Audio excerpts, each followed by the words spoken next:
Sylvie Villa, bonjour. Bonjour. Qu'est-ce qui vous motive à être candidate au Conseil national? Les ingénieurs sont des personnes qui contribuent énormément à la qualité de vie. L'eau, l'électricité, les moyens de transport, de communication, la protection de l'environnement. Les ingénieurs incarnent tout cela. Le siège PDC vaudois au Parlement est actuellement tenu par un ingénieur talentueux. Je suis de la même veine. Par ailleurs, imaginez que les comportements féminins tels que patience, intuition, écoute, spontanéité, douceur, affectivité et même séduction soient considérés comme indispensables pour gouverner, en complémentarité à part égale avec les comportements masculins. C'est la société de demain et je voudrais contribuer à la construire dès aujourd'hui. Et puis, des dossiers comme la transition énergétique et bien d'autres ont impérativement besoin d'un suivi coriace si l'on ne veut pas se retrouver dans 4 ans à redire les mêmes choses. On m'attribue une réputation de courage et de grande ténacité. Et enfin, nous avons besoin de simplification dans la législation. Les enjeux de la prochaine législature sont importants dans un contexte économique qui n'est pas des plus favorables. Commençons par le problème de vieillissement de la population et de la solidarité entre les générations. Quelles sont vos solutions? On peut commencer par dire qu'il est alarmant de constater que, pour la première fois depuis très longtemps, l'espérance de vie des citadins diminue, ce qui est plutôt un constat d'échec des politiques sociales et sanitaires mises en place. Pour ce qui est de la solidarité intergénérationnelle, encore faut-il qu'elle puisse s'exercer. Comment s'occuper des grands-parents qui ne peuvent plus faire les courses seuls, s'occuper d'une personne avec un handicap quelconque, accueillir la sortie de l'école les enfants, pratiquer quelques arts ou sports, tout en restant actif à 100%. Ce qui pourtant serait largement bénéfique tant pour les assurances sociales que pour l'économie. Les modèles de travail et la législation sur les heures de travail doivent être revus, non pas seulement dans le sens du libéralisme économique, mais aussi dans le sens d'une liberté des choix des employés qui n'ont pas tous les mêmes obligations au même moment.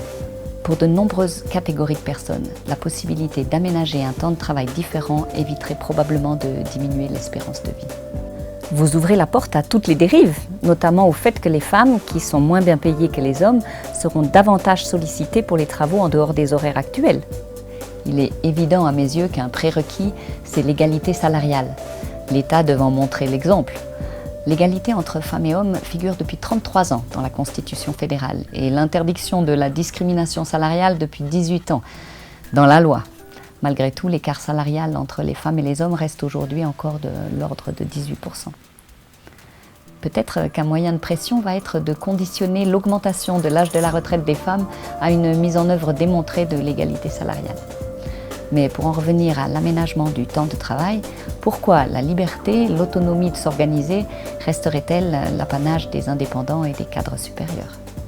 Troisième gros dossier, la transition énergétique. Comment faire pour la concrétiser? Dans l'après-Fukushima, l'industrie de l'énergie compte à nouveau sur l'oubli et sur l'érosion de la détermination. Chaque tournant technologique fait émerger des gagnants, mais pénalise ceux qui n'ont pas su s'adapter en temps voulu. Pas étonnant qu'ils essaient de freiner, quitte à bloquer un développement de société bénéfique, leurs intérêts étant plus importants de leur point de vue. Réclamer la transparence du prix du courant nucléaire pourrait aider. Il est estimé à environ 4 francs le kilowattheure si l'industrie électrique devait s'assurer contre les risques au même titre que tout automobiliste doit s'assurer en responsabilité civile. On prévoit que les énergies renouvelables représenteront 25% dans une dizaine d'années, alors qu'il serait techniquement possible d'arriver à plus de 50% dans le même délai.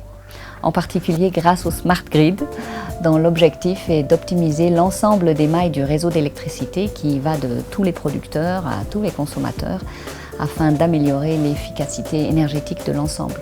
Je le répète depuis des années, mais dans ce cas, l'industrie énergétique devrait se réformer en profondeur, ce qui n'est pas le vœu le plus cher ni du management, ni des actionnaires des grandes structures de production.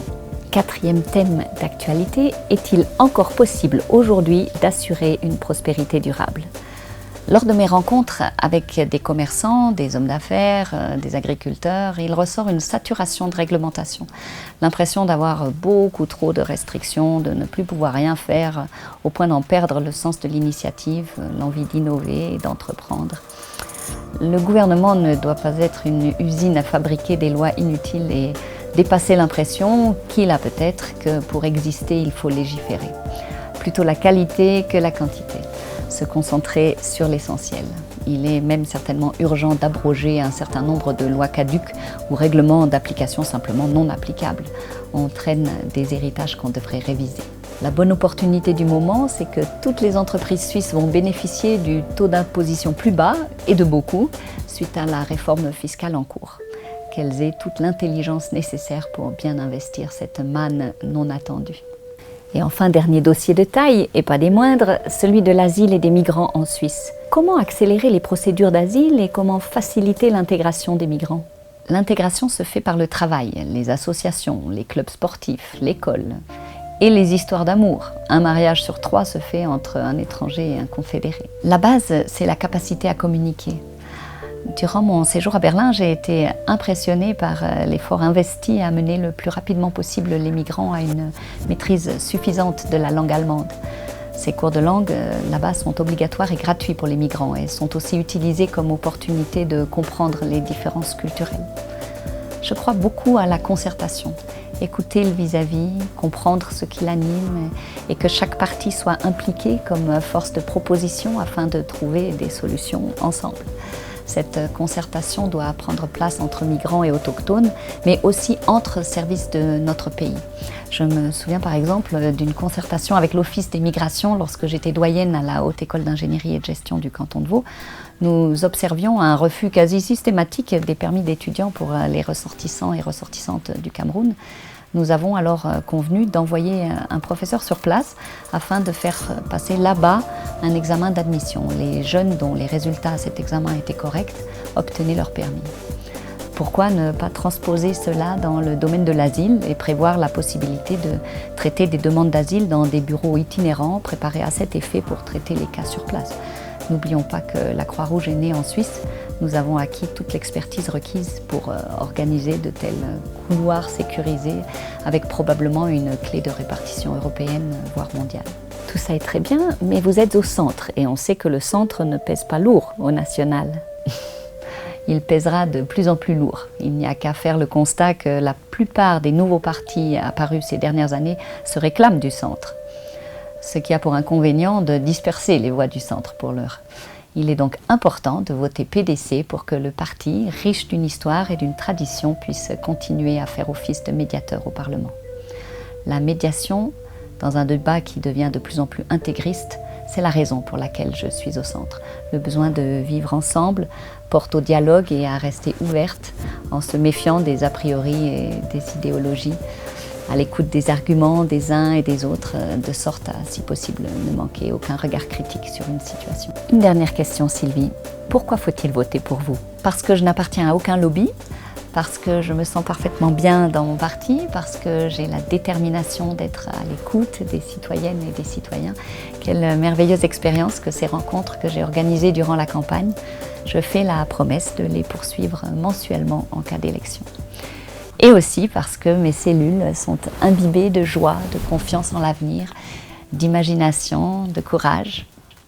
Voilà mes moteurs et je les propose à votre service. Vous disposez.